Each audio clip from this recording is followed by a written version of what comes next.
Hey peeps, I'm Rick Roberts, and this is Soul Movement. Now, in case you're new to the program, you've not heard of it before, Soul Movement is a fitness and wellness program that I started with the Seventh-day Grace community, and the whole idea is to improve both the physical and mental health, okay? And so what we're going to be looking at today is the topic of happiness. And so the question is, can you pursue happiness? Is happiness real or is it a myth? And so what I'd like us to look at is the cycle of perception. What you perceive is your reality. That is my opinion. What you perceive is your reality. And so if you feel like your life is in turmoil, even though you have money in the bank, even though everyone in your family is healthy, even though you have a nice home to live in, because you perceive it that way, your reality is that you're living in a nightmare. Okay, so what you perceive is your reality. That is my foundational thought. And building off of that, piecing it all together, there are a few different things that help make up your perception. All right. So I believe that what you think helps make up your perception. How you feel makes up part of your perception, and how you behave also makes up part of your perception. And so these three things can happen in any order. You can feel that something's a little bit off, and so you act a little standoffish. And then you start to think that something is off because of how you feel and how you behave. When what you interpret, you're saying, oh, see, I knew something was wrong, because what you feel, what you think, you start to look for evidence of your suggestion, of your thought that something is wrong, of your feeling that something is wrong. And so since you're looking for it, as soon as something bad happens, you say, see, told you. It's like saying, oh, look for a yellow car. All day you didn't notice any yellow cars, but watch. Tomorrow you'll be like, oh, there's yellow cars everywhere. There's a yellow car there. There's a yellow car there. As soon as you bring it to your awareness, it seems like it's coming true. And so how you feel, how you behave, how you think, these help make up your perception. And like I said, it happens in any order. Sometimes you can think something, you can feel a way because you thought that, and then you behave accordingly. An example, imagine you are on Facebook and you see a post that is interesting. It's a little bit, a little bit out there, but you say, you know what, I think so-and-so would actually appreciate this. So you private message this person this post. And so when you send it to them, it's there, you're waiting for them to respond, because literally a couple minutes ago you were chatting about something with them in the private message, and then after you sent them this post, nothing, silence. You're thinking, wait a minute, why are they so silent? Like, we were just chatting. And then you start to think, maybe they were offended by the post that I shared. Maybe I went too far. Part of you might be thinking, well, who are they to be so judgy of me? I mean, they've sent me worse stuff than this. What's going on with them? And come to find out, that person just put their phone down and went to go do something. I know, they put their phone down. That is so unlike people. But they put their phone down, left the room, and then came back. In your mind, you're making up all these possibilities as to why this person is not talking to you right now in this messenger, because, oh, this post was so edgy, but this person's sending me worse stuff. I mean, get over yourself. How dare you? And kind of find out the reality was they just left the room. You overreacted. And so, like I said, you think a certain thing, and because you think a certain way, you feel a certain way about it, and then you behave according to that cycle. And so, like I said, this can happen in any way that we imagine. And I want you to leave room for misunderstanding, because sometimes we don't perceive things the right way. Sometimes we get it wrong. I know I said it. Sometimes we get it wrong. And so with that being said, we're looking at happiness. Can we pursue it? Can we obtain it? They say that happiness is like the elusive butterfly. Now, if you don't have any experience, if you're standing in a park somewhere and you see a butterfly coming along, if you try to reach out and grab that butterfly, it's gonna be like flapping all over the place, dodging you, trying to get away from you. It's gonna be like, no, you have too much energy, you need to calm down. But the minute that you stand still and you just hold your hand there and you wait, that butterfly is likely to land on your hand. So what are you saying, Rick? What are you talking about? What I'm saying to you is this. If you are looking and expecting to have happiness, it's going to elude you. But if you are in the moment, if you are still and you are living in the moment, you are more likely to experience happiness in the moment. So it can be a thing. It is a real thing. Now, the question is being happy and happiness the same thing? Ooh, see, that's the question. So we're saying, well, what is happy? What is being happy? Being happy is where you feel this type of excitement inside your body. You notice your heart rate speed up, and you notice your face, depending on your skin tone, comes a little bit flushed. You may get some water in your eyes.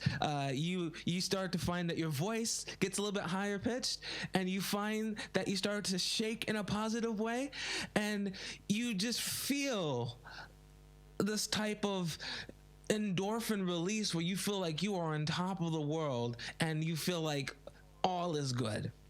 All right, now once again, notice where I said you feel this. Happiness is being happy is an emotion. Happiness is different. Happiness is a state of mind. Now, you can stub your toe, you don't feel happy, but you can still be in happiness. So the reason why you can still be in happiness is because the way in which you perceive your life, the way in which you feel gratitude about where you are at that particular time in your life, you can be in the mindset of happiness, even though your emotional state doesn't feel happy. I would like to say another good word for happiness is joy. Even though things don't seem good around you, you believe that good things are coming. You believe that life is good right now, and you feel gratitude for who you are, what you have, what you've attained, and where you are in your life. You feel peace inside. And so you may not be feeling the physiological state of being happy. You may not feel the emotions of happy, but you can still have happiness. And so there are a few things that can kill or, strangle your happiness. The biggest thing is expectation. When you put an expectation on something, it makes it where you have this standard, and if it doesn't reach that standard, you feel disappointed. All right? And so what typically happens, you have this expectation that if I work hard, I'm going to get a promotion. If I work hard, I'm going to get into a good university. If I work hard, everything should be good in my life. And so as you work hard and you get that promotion, in your mind you have this parade that happens. People will stand back and good job, good on you, nicely done, you killed it. And you imagine yourself standing like, yeah, thank you, it was nothing, I did my thing and it just happened. And you have this whole thing in your head. And here comes the day where you worked hard, and the promotion happens. You get called into the office, and the boss says, "Oh yeah, have a seat. We want to say, you've been doing really good work. We've been watching you. We've been following your progress, and we think it's time for you to get this new title and a little bit of a pay increase. Thank you so much for your service, and we'll look forward to seeing you in the future for more good work you're doing." That's nothing like you imagine it in your head. I mean, yeah, you're happy you got it. Yeah, you're you're like you feel some type of achievement, but in your mind you expected a cake. In your mind you expected cheers. You expected accolades to be sung in your name, and you just got a little handshake and a little good work. No, you're like, So in your mind you expected one thing, but the reality was different. And so since the reality was here and your expectation was here, that whole gap is disappointment. And because you feel that disappointment, it starts to strangle and suffocate your happiness. Now, I know that was a bit morbid. I'm sorry. But that's what tends to happen. When we put expectations on things, the reality is it's very hard for it to live up to that. It's the same thing with the wedding day. Oh my goodness. For my married peoples out there, whoop whoop. I gotta tell you, you have so much expectations on the day, the planning that whole process from the day you get engaged and you start looking into photographers, venues, cakes, and all that stuff until the day you get to that altar. It's so stressful for some people because you have people who are calling up saying, oh, well, we want this in the wedding. We want that in the wedding. I want to be in the wedding. And you're like, I don't even like you. You have all this stuff coming into it. And people are putting their expectations of your day on you, and you're feeling all this pressure. And also in your mind, from the time that you agreed to get married, or even way before that, for some of you, you had this this picture in your head that it was going to look like this. We're gonna have the Rolls Royce, we're gonna have the horse and chariot, we're gonna have all this stuff, and it's gonna be in a castle, it's gonna be in a mansion, and I'm gonna walk down and it's gonna look like this, and people are gonna be like this. And all that pressure, all that expectation put on that moment, it makes it where it's easy to feel disappointed because your expectation's way up here, and reality is right here. There's usually a few hiccups that happen on the day. And whenever I shoot weddings for people, I tell people, look, don't worry. All the things that you wanted may not go according to plan, but the most important day and the most important thing is about celebrating the love that you two have for each other. We're here to support that, and that's what we're going to celebrate, is the love you two have for each other. Nothing more, nothing less. Let's celebrate that. And usually when I tell the bride, when I tell the groom this, they breathe, and you see this weight just drop off their shoulders, and they just relax, and usually for grooms, they're usually stuck waiting at the altar. For a lot of weddings I've been to, they're waiting. Even at my own wedding, I was waiting a while for the bride to come because, traffic can be a thing, or there's usually some type of delay. And as you're waiting, you just have all this pressure of what's going on. What's going to put pressure on the day? We have to have pictures. We have to have, all these other things that need to get done, and we're running out of time. The venue needs us to be at this place by this particular time. All that pressure building up with that expectation suffocates the moment that's supposed to be special in your life. So like I said, happiness is like the elusive butterfly. If you chase it, if you put so much pressure on it to be in your hand, you could squish it. You could ruin it.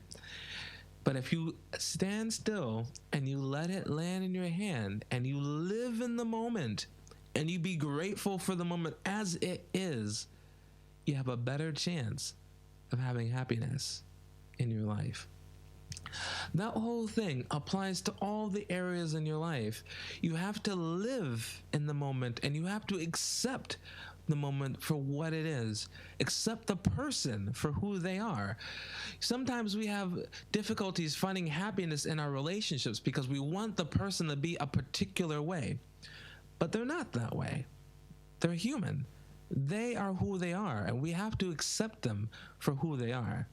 You may be saying, well, Rick, they changed. unfortunately, sometimes people change. People grow. We're constantly growing. We're constantly learning new things that we like and that we dislike, and weighing up our values and molding and shaping. And as we're going through this process, sometimes the things that we loved most about that person changes. And so the question is, are you still going to find happiness with that person in spite of this new difference? Can you still love them even though they're not the way that they used to be that you cared so passionately about? This is what we have to be very mindful of. The whole thing that helps grow happiness is gratitude. The Bible says in Philippians chapter 4, rejoice in the Lord always. I will say it again, rejoice.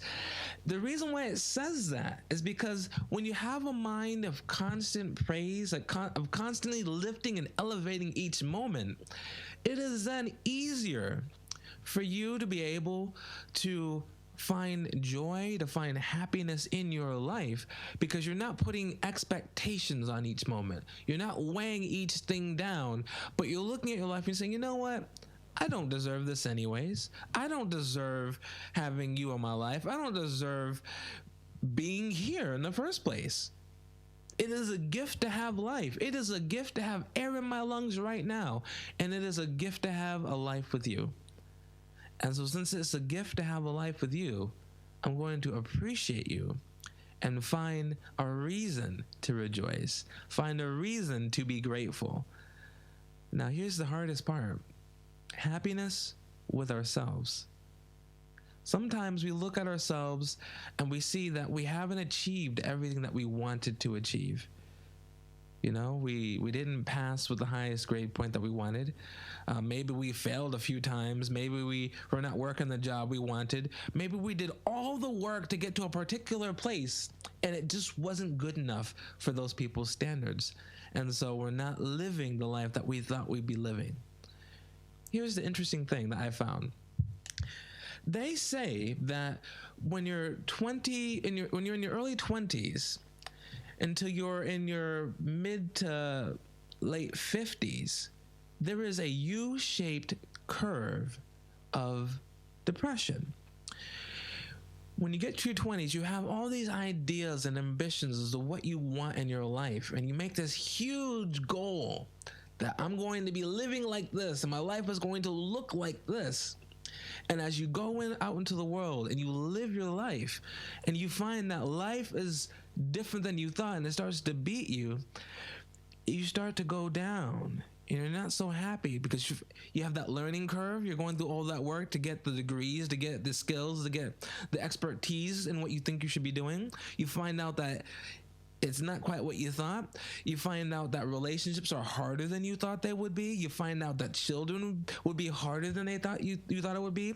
You start to have death and other things come into life as well that start to bring you down. Some of you will get to a point where you'll have your parents above you, you have your children below you, and you have to take care of both of them because they both need heavy assistance. All this weight of life weighs you down. And you find that by the time that you get to your 30s and your 40s, man, you're not where you thought you'd be. And you're like, am I a failure? Did I fail? And as you wrestle with this question in your life, am I a failure? Did I fail? I didn't hit the things I wanted to in life. Is it good enough? Do I have time to still do it? Maybe I need to shift gears. Maybe I need to change. As you wrestle with this, they say that you hit a point where you realize that you accept yourself, you accept your life for the way it is and for what it is, and you start to let go of those expectations that are suffocating your happiness. And as you let go of those things and you start to accept your children for who they are, you accept your partner for who they are, you accept yourself for who you are and what you've obtained and what you've become, you accept your job, you accept your family, you accept everything in your life, you start to let go and you start to rise back up right into your happiness. And they say by the time that you hit your mid-50s, you start to soar. And they say that you start to be happier in your mid to late 50s than you were in your 20s, because you have lived your life, you have survived, and you appreciate what you have become, what you have achieved, and where you are going. You know yourself and you are proud of who you are and where you're going. That U-shaped curve is global. It's not just in America, it's not just in Poland, it's not just in China, it's all around the world that people go through that U-shaped curve. So if you find that you're going through a point in your life where you feel depressed, that nothing is as you thought it would be, nothing is as it seems, I want you to know that you're not alone.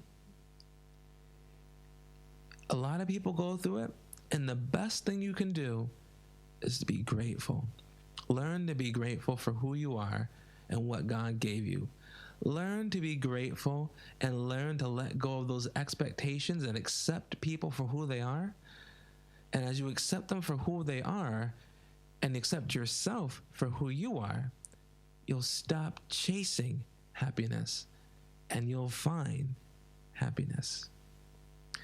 And so I know, all that being said, you're thinking, well, Rick, are you saying that I need to compromise? I need to,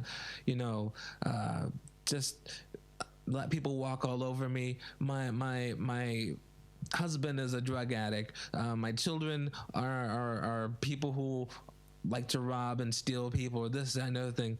Am I supposed to be happy with all that? No, you're not happy at the sad points in your life. What you learn to do is you learn to accept the fact that you are responsible for yourself.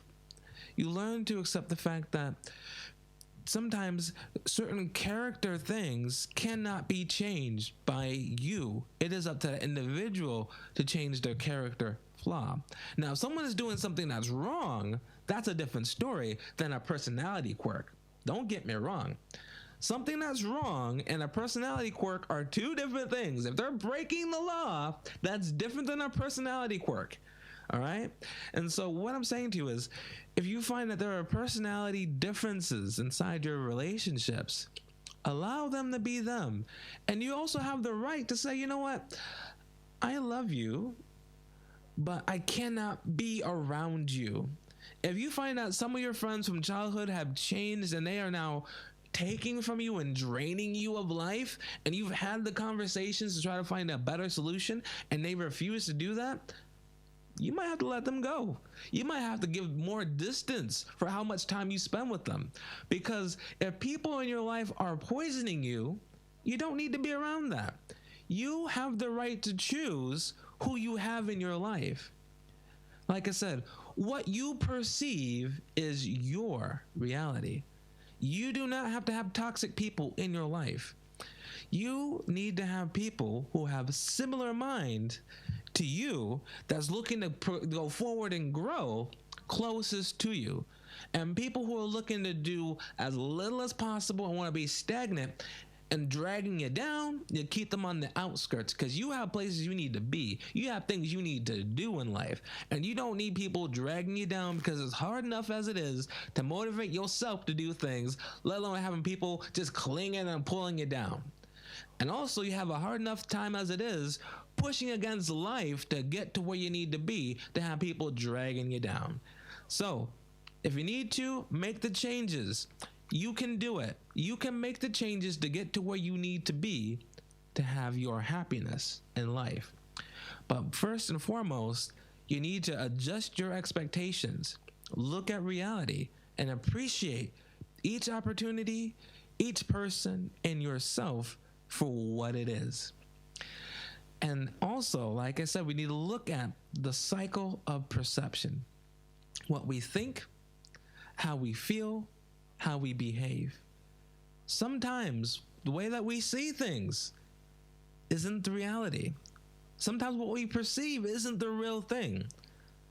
We talked about the phone thing. Here's a very real example. You're driving. You see someone in front of you trying to push in. You flick your lights and say, come on over, come on over. And then you notice that this person doesn't give the wave. And you think, what's this person's problem?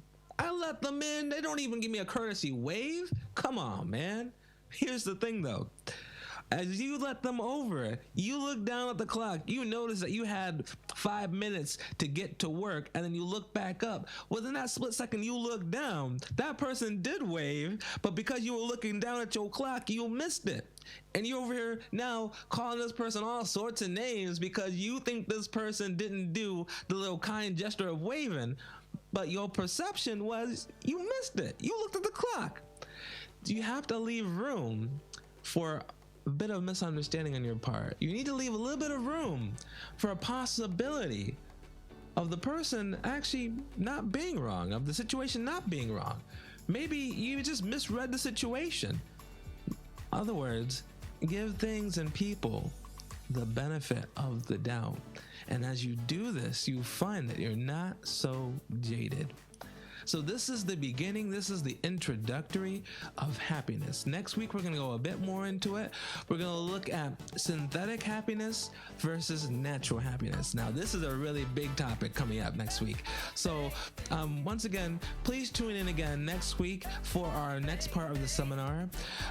Tomorrow, Saturday afternoon at 2 o'clock, I'm going to be preaching a sermon about peace. And then Saturday evening at 7 o'clock, I'm going to have another fitness session. I'd love for you to join me for that if you're available. Thank you so much for taking part in this small discussion for our seminar about happiness. I'm Rick Roberts, and you stay classy.